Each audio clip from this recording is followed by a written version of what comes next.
akan berhubung karena Ustaz Irwan Hafizahullah Ta'ala sedang sakit dan beliau tidak bisa hadir bersama kita malam hari ini. Harusnya malam ini jadwalnya beliau,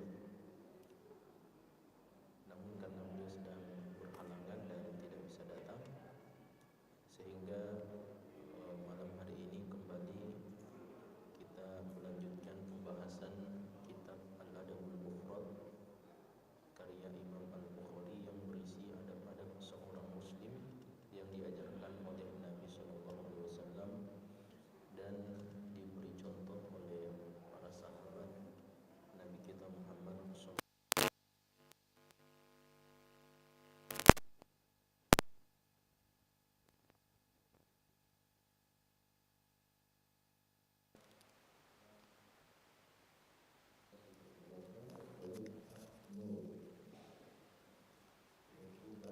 Janganlah seseorang memutuskan silaturahim orang yang pernah menyambung silaturahimnya dengan orang tua, sehingga itu menyebabkan cahayanya dipadamkan oleh Allah Subhanahu wa taala.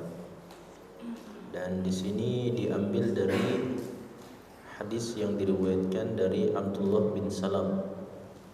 Ya, ini dalam riwayat atau dalam hadis mauquf ini jamaah sekalian diriwayatkan dari Abdullah bin Salam radhiyallahu taala anhu, bahwasanya beliau mengatakan la taqta man kana yasilu abak fayudfa bidzalika nur.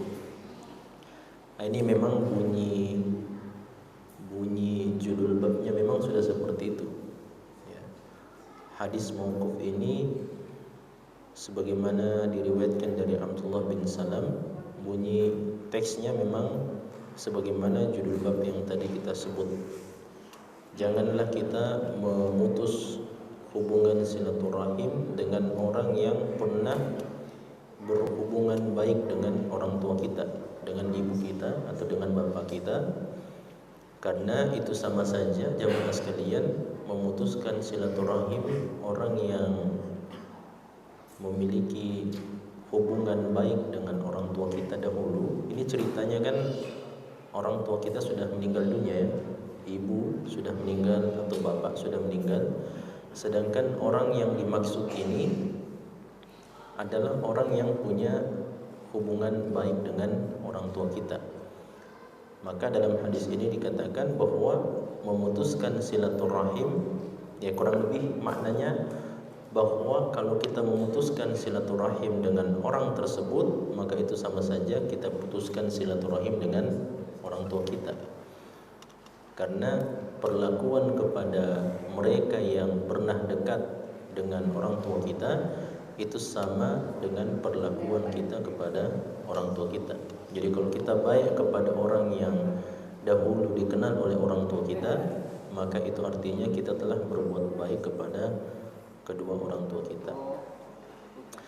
Kemudian jamaah sekalian, ini juga menunjukkan ya, apa yang kita bahas ini, beberapa bab yang dibahas ini menunjukkan makna dari bab yang berikutnya.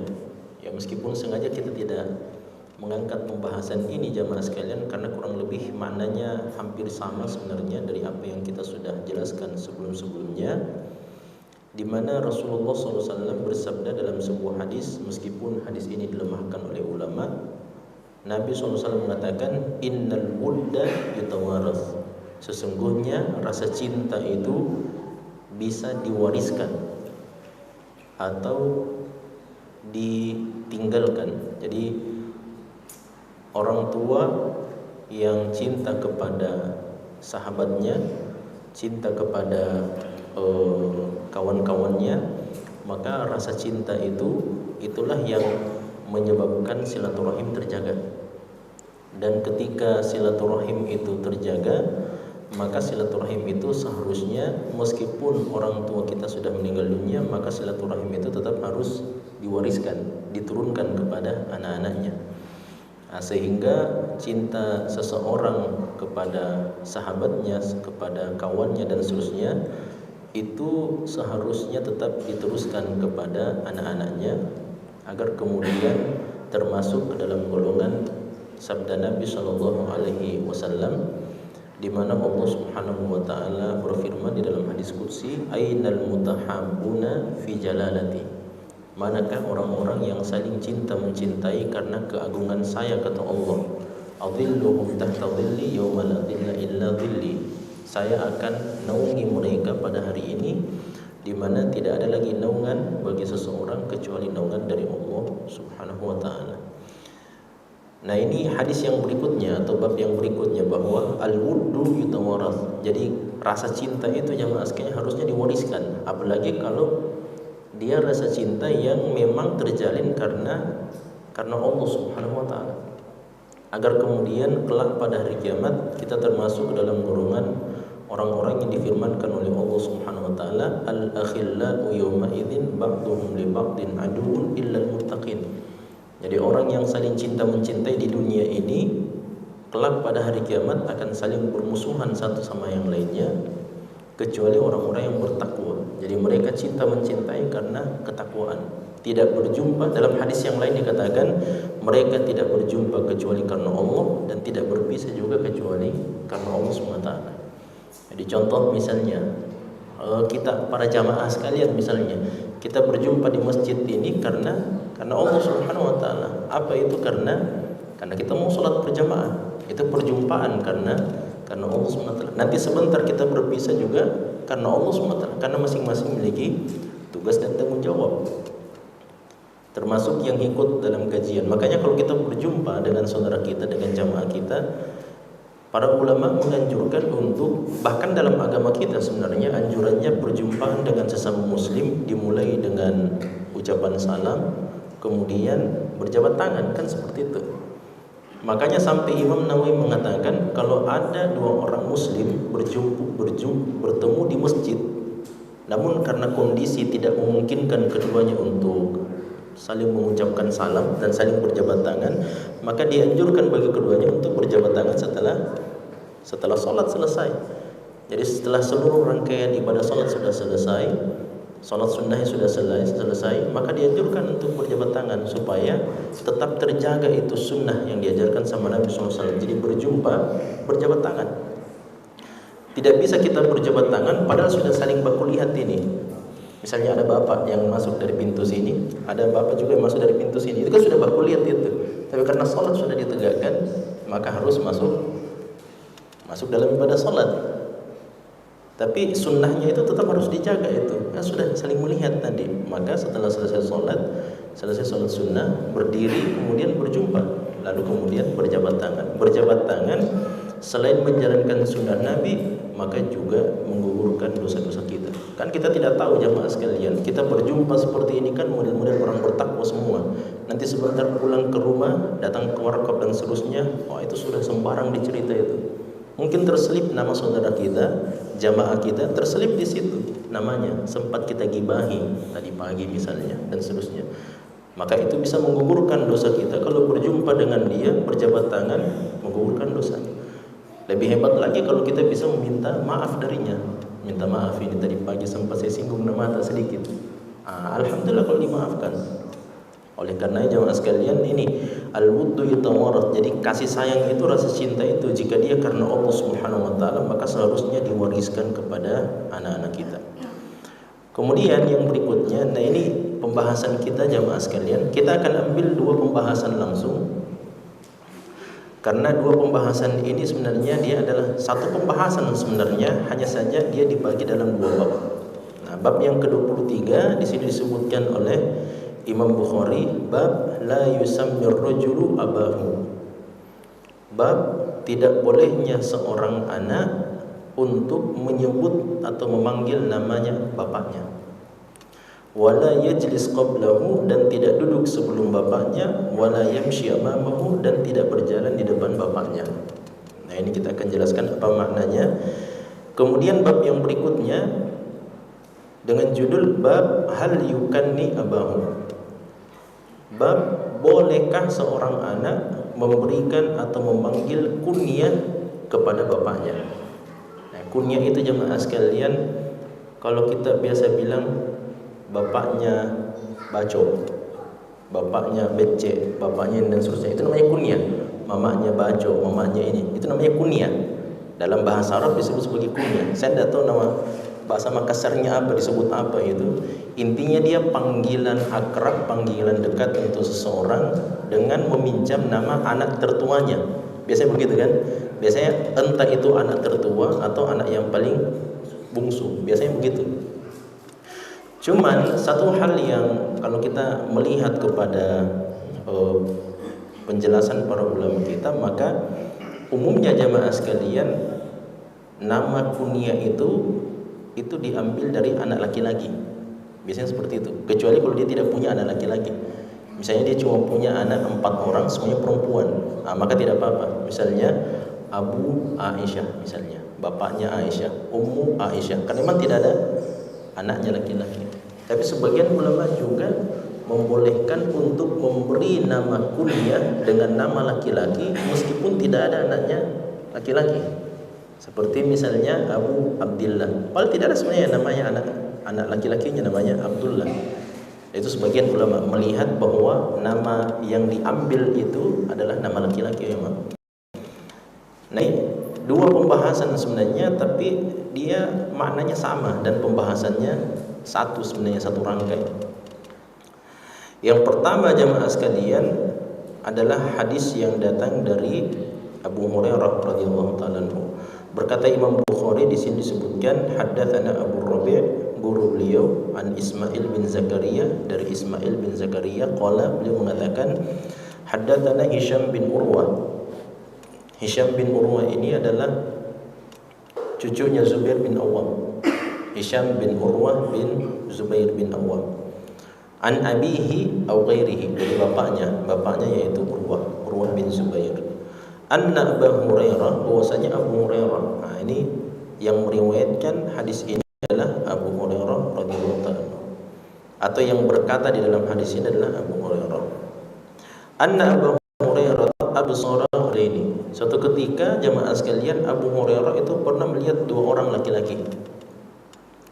Faqala li ahadihima, maka Abu Hurairah berkata kepada salah seorang dari 2 laki-laki ini, ma hadza minka. Maksudnya ini yang satu ini, laki-laki ini apanya kamu? Ya, maksudnya dia ini hubungan kerabatmu dengan dia itu seperti apa? Apakah saudaramu, kakakmu, atau apa, pamanmu atau bapakmu? Maka dia mengatakan faqala abi. Dia mengatakan bahwa orang ini adalah bapak saya. Faqala, maka Abu Hurairah mengatakan la tusammihi bi ismihi wa la tamshi amamahu wa la tajlis qablahu. Kata Abu Hurairah radhiyallahu ta'ala anhu, jangan kamu panggil bapakmu dengan sebutan namanya, satu, wala tamshi amamahu, dan jangan kamu berjalan di depannya bapakmu, yang kedua, wala tajlis qablahu, dan jangan kamu duduk sebelum bapakmu duduk. Nah, ini 3 nasihat yang disampaikan oleh Abu Hurairah radhiyallahu ta'ala anhu. Wallahu alam, ana coba mencari-cari jamaah sekalian penjelasan tentang hadis ini di dalam buku-buku para ulama kita, namun tidak ada penyebutan sama sekali. Wallahu alam, tidak ada penyebutan sama sekali bagaimana keadaannya ini orang ketika dilihat sama Abu Hurairah. Cuman kalau dilihat jamaah sekalian, sepertinya ada sesuatu yang menjadikan atau menyebabkan Abu Hurairah menyampaikan hadis ini. Ya. Hadis ini kata Abu Hurairah, jangan panggil bapakmu dengan namanya, jangan berjalan di depannya, dan jangan duduk sebelum bapakmu duduk. Sepertinya wallahu a'lam, meskipun ini tidak disebutkan oleh para ulama dalam buku-buku mereka, sepertinya ada sesuatu yang ingin ditegur oleh Abu Hurairah kepada orang ini. Makanya beliau bertanya, beliau pastikan dulu, ini orang ini apamu ini? Ya, apakah saudaramu kah, atau bapakmu kah, atau temanmu, dan sebagainya. Nah, ketika dipastikan oleh Abu Hurairah bahwa ternyata orang ini adalah bapaknya sendiri, dengan perkataannya faqala abi, dia mengatakan ini adalah bapak saya, maka Abu Hurairah menyampaikan yang pertama, la tusammihi bi ismihi wa la tamshi amamahu wa la tajlis qablahu. Ya. Nah, ini jemaah sekalian bagian daripada adab sebenarnya. Ya memang pembahasan kita kan sebenarnya pembahasan adab kepada orang tua secara khusus. Hanya saja adab yang dimaksud di sini adalah adab bermajlis bersama orang tua kita, atau adab ketika kita bersama dengan kedua orang tua kita. Tentu di sana masih banyak sekali adab-adab yang lainnya, namun ini segelintir, sebagian kecil, beberapa, 3 di antara adab-adab seorang anak kepada ibu dan bapaknya. Yang pertama jamaah sekalian, kata Abu Hurairah, la tusammihi bi ismihi. Jangan kamu panggil bapakmu dengan namanya sendiri. Misalnya namanya bapaknya misalnya Ahmad, maka jangan dipanggil Ahmad atau Pak Ahmad misalnya. Apalagi di depan orang, itu menghinakan tentu saja. Inti daripada hadis ini sebenarnya jamaah sekalian adalah takrim, pemuliaan. Nah, dan termasuk juga ta'zim, pengagungan. Jadi seorang anak seharusnya memuliakan dan mengagungkan kedua orang tuanya, dihormati kedua orang tuanya, dan bukan justru direndahkan, bukan justru disamakan itu derajatnya seperti orang-orang yang selevel dengan kita. Nah, makanya jemaah sekalian, kita kan ini sebenarnya memiliki 3 level sebenarnya. Yang level yang pertama adalah an yakuna mithlana, dia sama seperti level kita. Sikap kita kepada orang yang sama kepada level kita, seharusnya kita muliakan orang itu. Ini orang yang selevel dengan kita jemaah sekalian, itu harus dimuliakan. Kemudian orang yang berada di bawah kita, orang yang berada di bawah kita, maka seharusnya sikap kita adalah dengan menyayanginya, kan seperti itu. Sedangkan orang yang berada fauqana, di atas kita, maka levelnya seharusnya dimuliakan, dihormati, dibesarkan dan seterusnya. Makanya Nabi mengatakan, laisa minna man lam yarham saghirana wa la yuqir kabirana. Bukanlah golongan saya, golongan kami, golongan umat Islam, orang-orang yang tidak menyayangi yang lebih muda dan tidak menghormati yang lebih tua. Nah, makanya apalagi kalau seandainya yang dihormati ini adalah orang tua kita, jelas ini lebih besar lagi kemuliaan orang tua, ibu dan bapak kita. Bahkan dalam hadis ini kata Abu Hurairah radhiyallahu anhu, yang pertama jangan dipanggil dengan namanya bapak kita, ibu kita, itu tidak boleh.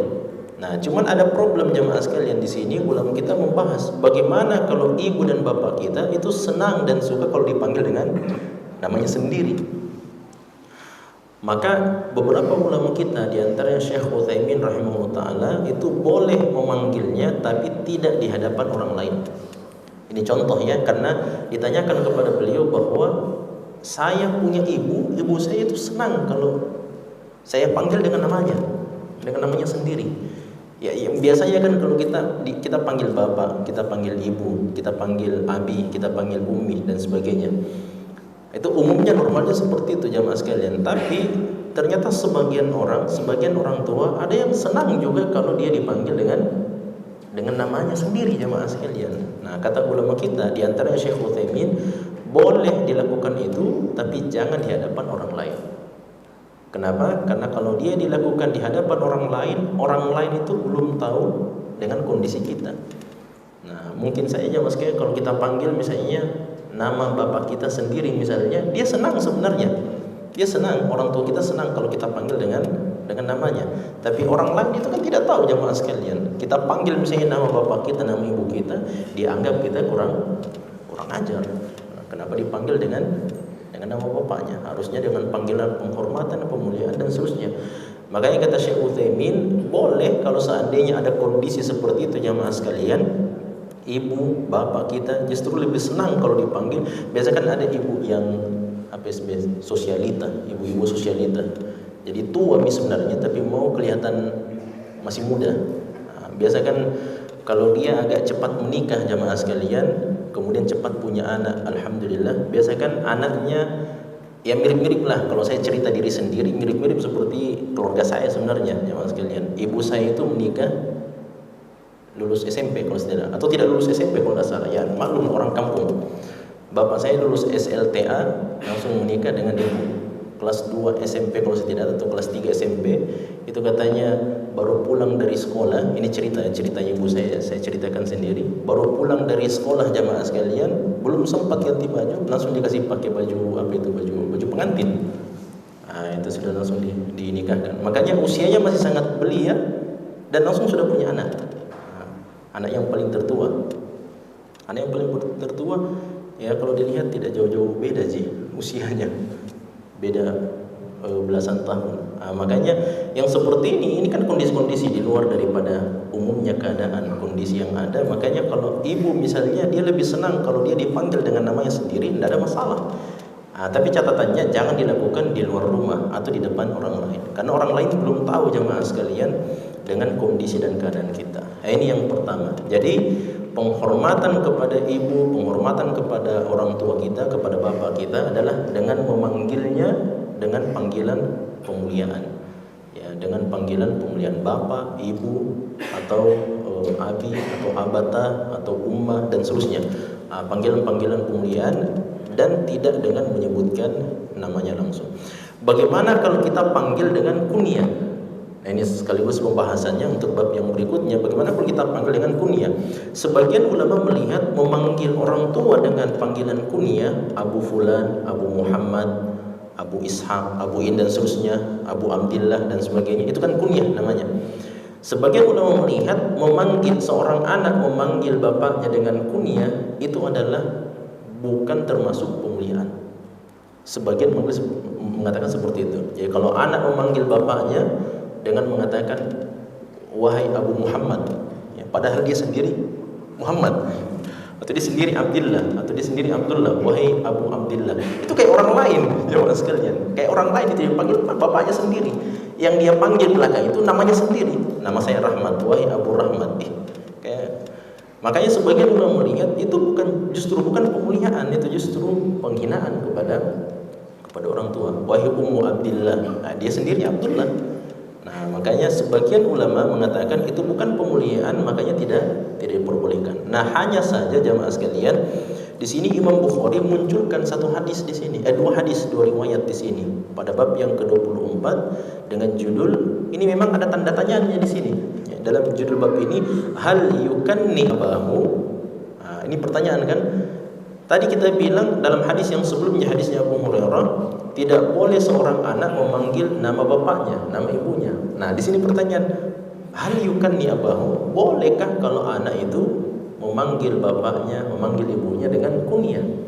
Nah, itu kan pertanyaannya mas sekalian. Nah, seakan-akan Imam Bukhari mau memberikan jawaban kepada kita bahwa kalau kita bertanya-tanya bagaimana itu hukumnya anak memanggil ibu dan bapaknya dengan kunyah, maka beliau datangkan riwayatnya di sini. Dikatakan dari Syahr bin Hausyab, beliau mengatakan kharajna ma'a Ibn Umar. Suatu ketika kami keluar bersama Ibnu Umar dalam sebuah perjalanan. Faqala lahu Salim, maka berkata kepadanya siapa? Salim. Salim itu siapa? Jamaah bin Umar. Anaknya siapa? Umar bin Khattab. Salim itu siapa? Putranya Abdullah bin Umar. Nah, Salim bin Abdullah bin Umar bin Khattab. Jelas ya? Salim bin Umar bin Salim bin Abdullah bin Umar bin Khattab Al-Adawi Al-Qurashi. Nah, ini jadi si kakek ini Al-Khattab, kemudian anaknya Umar, kemudian cucunya siapa? Abdullah, cicitnya itu adalah Salim. Nah, Salim ini jamaah sekalian dalam riwayat ini dikatakan faqala lahu Salim, maka berkata Salim kepada siapa? Kepada bapaknya sendiri, kepada Abdullah bin Umar, as-shalah, sudah masuk waktu salat. Ya Aba Abdurrahman, wahai bapaknya Abdurrahman. Nah, Abdurrahman itu adalah anak pertamanya siapa? Abdullah bin Umar radhiyallahu taala anhu. Nah, jadi jamaah sekalian, di sini dalam hadis ini, dan ini hadisnya sahihul isnad. Ya, ini hadisnya dhaif. Ini hadis yang sebelumnya hadis yang sahih. Nanti yang setelahnya baru hadisnya sahih. Nah, ini hadis ini jamaah sekalian dikatakan bahwa ternyata Salim, ini buktinya bahwa ternyata Salim bin Abdullah itu memanggil bapaknya yaitu Abdullah bin Umar dengan kunyah. Dia panggil wahai Abu Abdurrahman, sudah masuk waktu sholat. Ya, kayak temannya dia panggil jamaah sekalian, padahal bapaknya sebenarnya. Nah, ini menunjukkan bahwa Imam Bukhari mau sampaikan kepada kita bahwa memanggil ibu, memanggil bapak kita dengan kunyah, nah, dengan kunyahnya itu boleh, sebagaimana Salim melakukannya kepada bapaknya. Dan bapaknya ini siapa? Adalah sahabat Nabi SAW. Dan sahabat Nabi ini siapa? Dia adalah Abdullah bin Umar. Abdullah bin Umar itu adalah orang yang paling mirip ibadahnya dengan Nabi Muhammad SAW. Itu Abdullah bin Umar, orang yang paling mirip ibadahnya. Sampai pernah dikatakan bahwa Abdullah bin Umar itu jamaah sekalian, saking sukanya beliau mengikuti semua perbuatan Nabi, semua apapun yang dilakukan oleh Nabi SAW pasti diikuti sama Abdullah. Meskipun dia tidak tahu kenapa Nabi SAW melakukan ini, yang penting harus diikuti dulu, itu dulu intinya. Sampai disebutkan dalam sebuah riwayat, Abdullah bin Umar itu pernah melihat Nabi SAW kencing di sebuah tempat. Setelah itu Nabi SAW pergi, Abdullah bin Umar datang ke tempat itu dan dia kencing di situ juga. Padahal itu kan kebutuhan Nabi SAW, beliau kencing di tempat tersebut. Tapi karena Ibnu Umar sudah melihat, oh Nabi kencing di sini, maka beliau juga datang ke tempat itu dan kencing di situ. Dalam sebuah riwayat yang sahih dikatakan Abdullah bin Umar itu pernah bersama kafilah haji berangkat haji dari kota Madinah menuju kota Mekah. Setelah itu di pertengahan jalan, Abdullah bin Umar karena banyak ini jamaah yang baru dan belum mengenal siapa itu Abu Abdurrahman atau Abdullah bin Umar, maka Abdullah bin Umar yang pada saat itu berada di bagian terdepan jamaah, beliau kemudian dihentikan semua jamaah, tidak ada yang jalan, semuanya berhenti. Setelah itu Abdullah bin Umar agak keluar sedikit dari rombongan, kemudian masuk ke dalam semak belukar di antara pepohonan yang rimbun. Setelah itu beliau kencing di situ. Akhirnya orang-orang yang tidak kenal siapa ini Abu Abdurrahman, siapa ini Abdullah bin Umar, mengatakan, masa ini orang dihentikan kita semuanya untuk melihat dia pergi kencing? Dia bilang begitu. Kebetulan didengar sama salah seorang sahabat Nabi SAW. Sahabat Nabi SAW kemudian langsung menimpali, oh ini karena kau belum kenal siapa itu Abu Abdurrahman. Demi Allah, kata sahabat itu, demi Allah tidaklah Abu Abdurrahman, Abdullah bin Umar, menghentikan kafilah ini kemudian dia pergi ke tempat tersebut dan buang air kecil, kecuali beliau pernah melihat Nabi SAW menghentikan kafilah para sahabat di tempat yang sama dan beliau pergi ke tempat itu untuk buang air kecil. Itu makanya dihentikan sama Abdullah bin Umar, karena saya mau melakukan sesuatu yang dulu saya lihat Nabi pernah lakukan itu. Jelas ya? Nah, ketika anaknya, putranya Salim ini memanggil bapaknya mengatakan ya Aba Abdurrahman, kemudian tidak ditegur sama Abdullah bin Umar, itu berarti tidak ada masalah. Jelas ya? Karena kalau seandainya ada masalah pasti langsung datang teguran.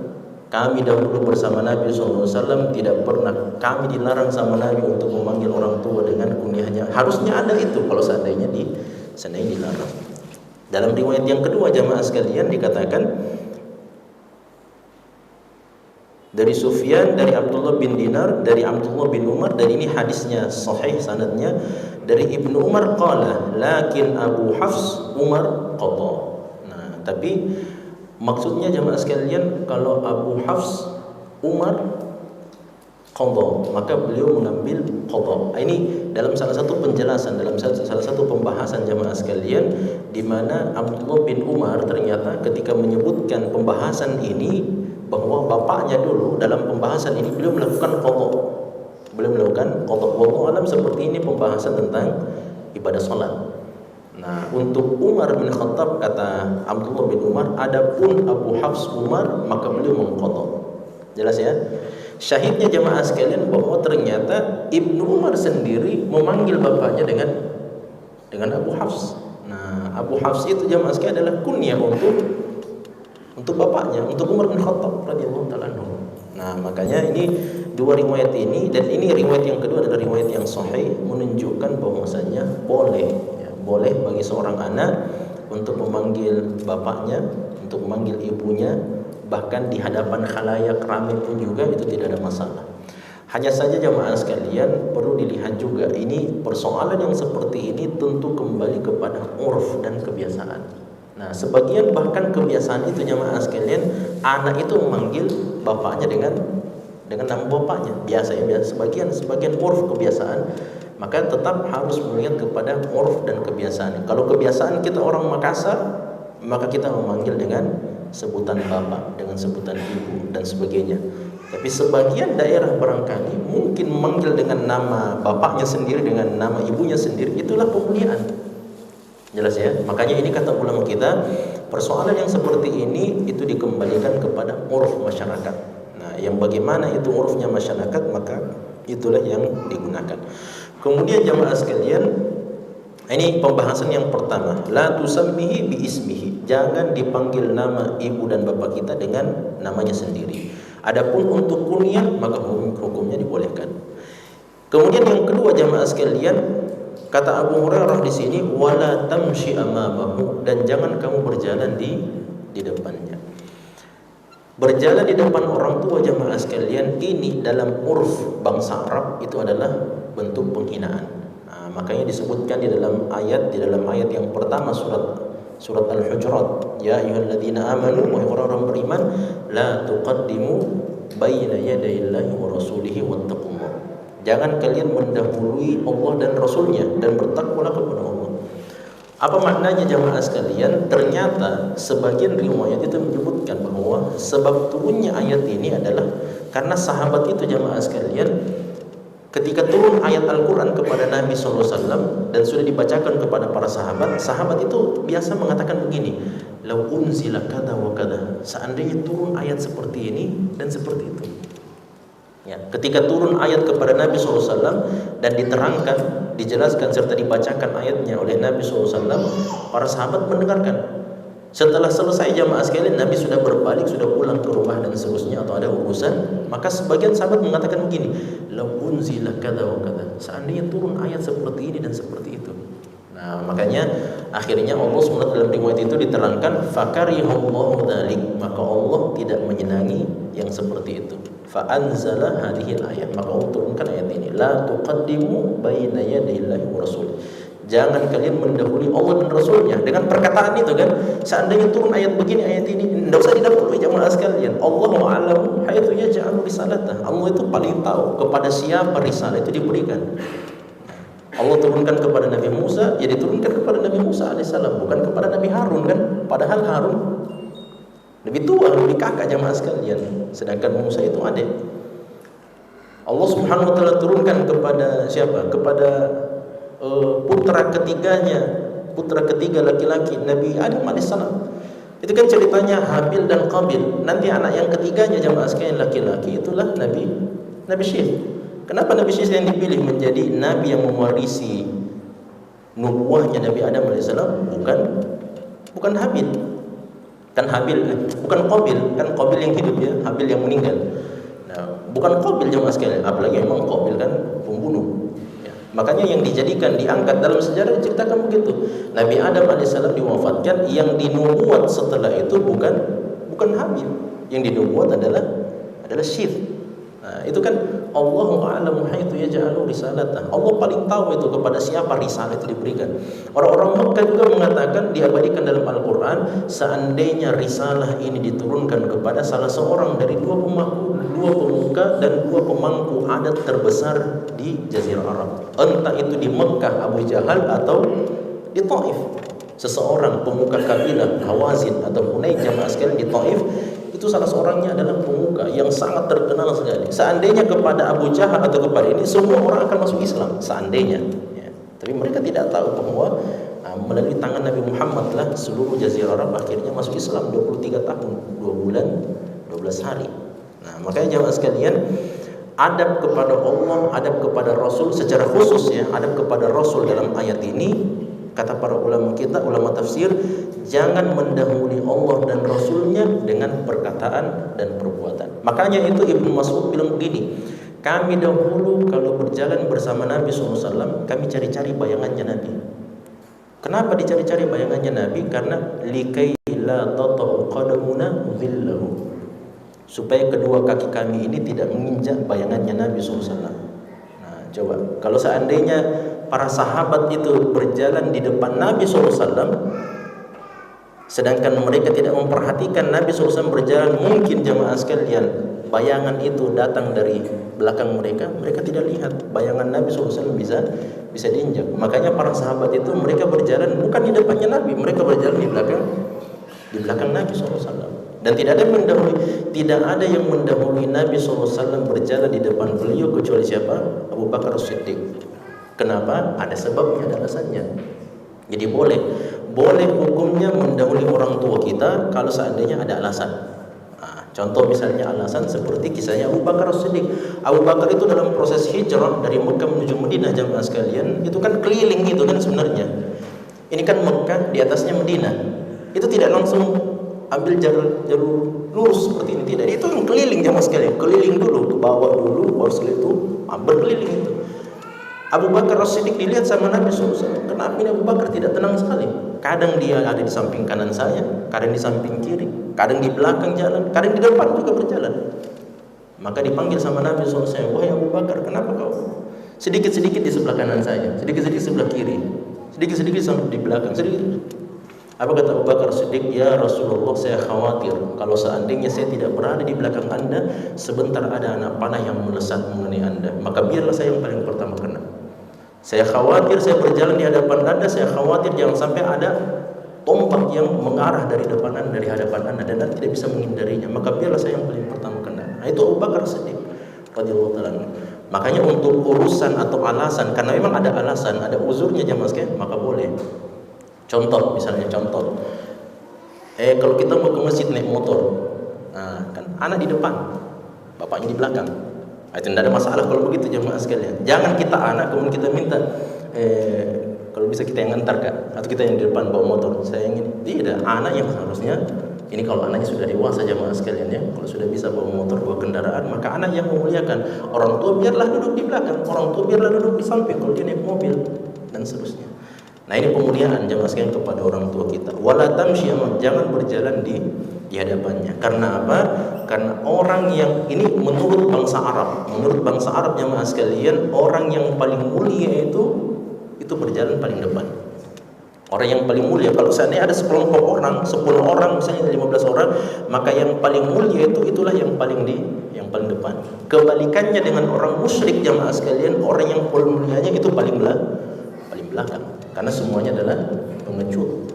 Makanya ketika dua anak muda itu bertanya kepada Abdurrahman bin Auf dalam peperangan Badar, dua anak muda ini kan bertanya, wahai paman, yang mana namanya Abu Jahal di sana? Katanya dialah orang yang paling suka menyakiti Nabi SAW di kota Mekah. Yang samping juga mengatakan, yang mana itu namanya Abu Jahal? Saya mau temu dengan dia, saya mau bunuh orang itu, karena katanya dialah yang paling suka menyakiti Nabi dan menyiksa Nabi di kota Mekah. Abdurrahman bin Auf kaget, karena ini dua orang anak muda, yang satu 14, yang satu 13 tahun. Nah, kalau kita kan 14-13 tahun, anak kita sekarang gimana? Main game. Oh, ini sudah terjun jamaah sekalian. Badannya juga besar. Akhirnya disampaikan oleh Abdurrahman bin Auf, ini saksi bahasan kita. Abdurrahman bin Auf mengatakan, kamu lihat tidak, itu orang yang paling di belakang dan dikelilingi oleh pasukan yang sempurna persenjataannya. Itulah Abu Jahal itu, penakut, pengecut. Nabi Muhammad SAW ketika memimpin pasukan perang, beliaulah yang paling depan, dan beliau langsung mengomando jamaah sekalian, semua pasukan fulan bagian di depan, yang di sebelah kanan adalah orang ini fulan, yang sebelah kiri fulan, bagian belakang diisi oleh ini. Itu dipimpin langsung oleh Nabi SAW, karena pemuka kaum itu berada paling depan. Sama dengan keluarga itu adalah bapak, pemuka kaum adalah bapak, maka dia harus paling depan. Yang terakhir jamaah sekalian, wala tajlis qawlahu. Nah, ini adab juga, adab seorang anak kepada bapak, khususnya jamaah sekalian kalau sedang datang bersama-sama. Tapi kalau seandainya bapak sudah duduk duluan, kemudian kita baru datang, jangan lagi kita minta, Pak, kalau bisa berdiri dulu. Karena ada bilang, Ustaz, anak itu harus pertama duduk. Jadi saya duduk dulu, baru kita berdiri, baru kita duduk. Tidak. Maksudnya kalau kita datang bersamaan, misalnya, kalau kita datang bersama bapak kita, ibu kita, maka bapak yang seharusnya terlebih dahulu duduk, setelah itu baru kita. Kan tidak enak jamaah sekalian kalau tinggal satu kursi baru kita langsung duluan duduk, kemudian bapak berdiri. Sedangkan ada hadis Nabi SAW, la yuqimanna ar-rajulu rajulan min majlisin thumma yajlisu fihi. Janganlah seseorang di antara kalian membangunkan orang yang lain dari tempat duduknya kemudian dia duduk di tempat itu tidak boleh. Nah, makanya yang paling pertama yang harus dipersilahkan adalah orang tua kita dulu. Silahkan orang tua kita, bapak kita, ibu kita, mereka yang paling pertama dulu, kemudian setelah itu kita. Itu adab jemaah sekalian, adab. Dan tentu kita orang Sulawesi atau orang Timur ini tahu betul dengan adab yang seperti ini jemaah. Cuma sayang seribu sayang jamaah sekalian, karena sebagian khususnya belakangan ini jamaah sekalian, ini gara-gara handphone ini, adab kita sebagai seorang anak sedikit demi sedikit menghilang kepada orang tua kita. Padahal sebenarnya jemaah sekalian, ini saya pernah membaca-baca hadis. Ini sebenarnya sudah pernah kejadian sama Nabi SAW. Kita kan model kita jemaah sekalian datang bersama orang tua dengan keluarga, sedikit-sedikit dengar cerita, sedikit-sedikit buka WhatsApp, lihat-lihat Facebook lagi, kemudian dengar cerita lagi, kemudian buka lagi. Ini sudah pernah kejadian sama Nabi SAW dalam hadis yang sahih riwayat Bukhari. Kata Nabi SAW, Nabi itu kan pernah membuat cincin kan? Nabi pernah membuat cincin. Nabi itu buat cincinnya mas kalian. Pertama beliau membuat dari emas. Akhirnya emas itu dilarang untuk laki-laki. Setelah itu Nabi membuat dari besi. Besi itu ternyata tidak tahan karena dia berkarat dan seterusnya. Akhirnya Nabi buat cincin dari perak. Perak itulah yang bertahan. Maka Nabi SAW buat cincinnya mas kalian. Kemudian ada istilahnya semacam batu akiknya di situ ya. Tertulis di situ Muhammad Rasulullah. Muhammad Rasulullah. Akhirnya dalam hadis itu ketika Nabi berkumpul bersama para sahabat seperti ini, kata Nabi SAW, laqad ashghalani hada. Sesungguhnya cincin saya ini sudah membuat saya sibuk dari kalian. Ilaiha marratun wa ilaikum marrah. Terkadang saya lihat-lihat lagi cincinku, kemudian setelah itu saya lihat-lihat lagi kalian. Itu saya bilang jemaah sekalian, ini sudah mirip betul ini dengan kejadian Nabi SAW. Jadi terkadang kita lihat HP, padahal ada orang tua di depan kita duduk, lihat-lihat HP, kemudian setelah bagaimana lagi tadi Pak? Lihat lagi HP dan sebagainya. Padahal sebenarnya mendengarkan ucapan perkataan orang tua itu tidak ada lagi yang kalahkan jemaah sekalian, mendengarkan mereka berbicara. Nah, oleh karenanya ini pentingnya jemaah sekalian untuk kita perhatikan persoalan atau masalah ini agar kemudian kesempatan bersama orang tua. Sekarang ini kan banyak orang yang ingin bersama orang tuanya tapi tidak bisa. Entah itu karena dia harus bekerja, entah itu karena dia harus menghidupi keluarganya, entah itu karena dia tinggal jauh dari orang tuanya dan sebagainya, entah itu karena orang tuanya sudah meninggal dunia dan tidak. Ini sekarang kesempatan ada orang tua kita, maka ini kesempatan yang sangat besar. Apalagi kita semuanya sudah orang tua ini, sudah merasakan bagaimana rasanya punya anak. Maka ketika ada kesempatan orang tua kita masih hidup, maka itu adalah kesempatan besar untuk kita berbakti kepada keduanya bahkan setelah mereka meninggal dunia. Ini pelajaran kita bisa sampaikan, mudah-mudahan ada manfaat. Subhanallah walhamdulillah, asyhadu an la ilaha illa anta astaghfiruka wa atubu ilaik. Wassalamualaikum warahmatullahi wabarakatuh.